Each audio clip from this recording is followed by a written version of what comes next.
G'day guys, Brad Clifton here for Australian Golf Digest. I'm here with the one and only Bryson DeChambeau.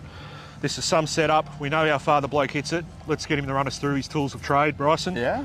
what are you working with now? It's a hodgepodge of a lot of unique stuff. I can tell you that. There's a lot of intricacies in here, but it's not simple. I'm not going to say it's simple, but it certainly works for me. I've got an LA Golf putter. It says LA Golf there, but it's just taped over for weighting reasons. But it's all LA Golf, and got the descending loft technology there. You've had this one for a while, yeah? I've had it since 2017, pretty much. Yep. But they've done a great job. Jumbo Max grips. Clearly, the grip has been overused. Probably time for a switch out on that. I notice you go with a real arm lock, a real straight arm when you putt. Yep. Very robotic. I try to be, and sometimes it works, sometimes it doesn't. Yep. But I got some Ping Glide 4.0s with some unique bounce on it that only really I have. You can see the bounce there. It's very minimal. Very minimal. Yeah, some So crazy that obviously stuff. chops and changes week to week for you. It can change. It can change. So in a place like Adelaide here at the Grange Golf Club, what are you sort of looking at? Less bounce for sure. It's firmer turf, and trying to really get that close interaction in the ground. All the wedges are pings all the way up to 45 degrees of loft, and then after that I go 5 degrees of loft, changes until my 6 iron, and then it goes 4 degrees to the 5 iron. So it goes at 20 degrees, and it goes to like 16 on the 5 iron here. So, my pitching wedge is 40 degrees. Everybody talks about, me and loft jacking, and like, oh, the reason why it hits it so far is because, loft jacking. Well, okay, not really. They can continue to say that, but it's not the actual truth. It's more of, if I had a 9 iron that was a normal 9 iron loft, I would spin the heck out of it. It'd be like 10,500 spin with a 9 iron. And everybody knows that you need a 9 iron to spin at 9,000. Yep. Even if I spin it at 9,000 with my speed, I probably have about 30, 40 feet, or 35 feet of apex that's too high.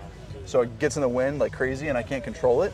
So that's why everything's low lofted. So for example, my 5 iron's 16, 17 degrees of loft. Wow.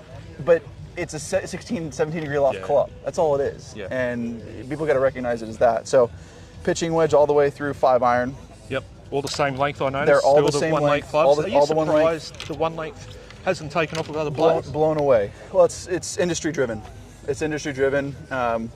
Once I build my stuff and with my own company that I'm eventually going to do, it's we'll show the world what it's really about. It has the potential to help anybody and everybody out there trying to get better, and nobody's doing it right. There's people that are close, but they're not doing it to the way they need to, especially when it comes to the wedges. Yeah. Because all my wedges are the same length as my 5 iron. Yep. I mean, look at this.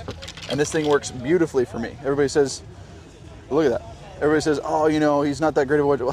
I beg to differ. I feel like I'm one of the best around the greens. Well, you've got to be. You're leaving yourself 60 yards and in sometimes. Exactly right. I mean, that's the thing. I hit a driver on 17 at Augusta, almost 400 yards, and I had a 60-yard little shot, downwind, pumping downwind, and I hit it to 5 feet. Missed the putt, but still, like, my wedges are, it's an underrated thing of mine that I've been able to develop over the course of time because nobody's built the technology to do it. And so I'm learning through this whole process, which is awesome, and I'm willing to do that, and I know it's a better system that will be available to the public at some point in time. I can't wait for the public to see it. But I go after 5 iron, the 13-degree 5 wood. This is a crank Formula Fire. It's got some unique face geometry, much like the irons that I have here. There's some unique face geometry there. I've got a mini driver, which is the 3 wood. It's a crank, another one of these. Wow. So really cool, unique mini driver that Crank was able to build for me in a short amount of time. It wasn't a year-long process like most OEMs, so very thankful for Lance being able to do that. And then we've got good old Faithful. It's been working for me ever since I put it in play a week before Greenbrier. Went and shot 61.58 on the weekend. And this isn't the head that I actually did it with, but it's the same exact shape and everything, and I've got that thing stored away in a very safe place, which is right here, actually. And apologies to the people who actually live behind the range here at the Grange Golf Club. Sorry about that. Been peppering them today. So. But this is the actual head I shot 58 with. Wow. And I keep that as a backup for myself to know what the driver should feel like and perform like. So I compare it to every driver after that. You strike me like a guy who would have a little bit of superstition with your equipment, but after shooting a 58, I figured you'd just have that in the bag all the time. Oh, I'm scared it's going to break. I don't want it to break. If it breaks, I am hosed. I don't know, what it should feel like or whatnot. So it's good that I have something to. And I told myself after that week, I'm taking it immediately out of play, because I want to have this thing be replicated, measured up, replicated, and done for the rest of my career, because it is everything I need and more.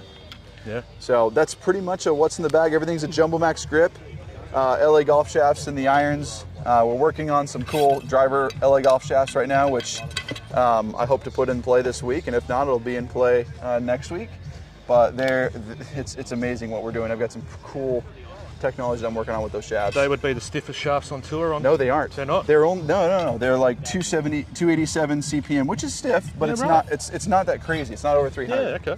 It's not over 300 like some double X shafts and whatnot. So it's a pretty normal shaft. It's just the way it bends is unique. So that's a what's in the bag for me, my man. Any unusual things you like to carry in your bag at all? Any particular ball markers or anything like that?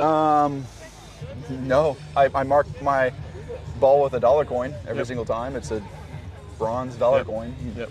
That's what I do, and then whenever I move my mark, I flip it over, Yep. just to make sure that I've moved it, because I had a problem with that when I was 11 years old. I almost messed up on that. My dad called me out on it and moved back, and the parents got mad at my dad. It was a whole story. But long story short, I now have a system where that doesn't happen. It's not really a superstition.